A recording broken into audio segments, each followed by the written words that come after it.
Football മത്സരത്തിനിടെ ആരാധകർ തമ്മിലുണ്ടായ ഏറ്റുമുട്ടലിൽ 100-ലേറെ പേർ മരിച്ചതായി റിപ്പോർട്ട്. ഗിരിയിലെ രണ്ടാമത്തെ വലിയ നഗരമായ എൻസെറേക്കാരയിലാണ് സംഭവം നടന്നത്. നഗരത്തിലെ ആശുപത്രിയിൽ മൃതദേഹങ്ങൾ നിരനിരയായി കിടത്തിയിരിക്കുകയാണെന്നും മോർച്ചറികളിലെല്ലാം ശവശരീരങ്ങൾ കൊണ്ട് നിറഞ്ഞിരിക്കുകയാണെന്നും ഡോക്ടർമാരെ ഉദ്ധരിച്ച വാർത്താ ഏജൻസിയായ AFP റിപ്പോർട്ട് ചെയ്തു. പ്രസിഡന്റ് മാമാദി ദൗംബൌയെയെ ആദരിക്കാൻ വേണ്ടി സംഘടിപ്പിച്ച മത്സരത്തിനിടെയായിരുന്നു ആരാധകർ പരസ്പരം ഏറ്റുമുട്ടിയത്.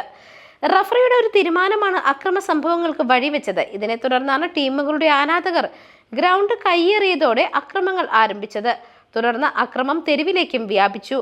അക്രമികൾ എസറെക്കോരയിലെ പോലീസ് സ്റ്റേഷന് തീയിട്ടു. മത്സരവേദിക്ക് പുറത്ത് ആളുകൾ പരസ്പരം ഏറ്റുമുട്ടുന്നതും മൈതാനത്ത് നിരവധി പേർ പരിക്കേറ്റ് കിടക്കുന്നതിന്റെ ദൃശ്യങ്ങൾ സോഷ്യൽ മീഡിയ വഴി പുറത്തു വന്നിട്ടുണ്ട്.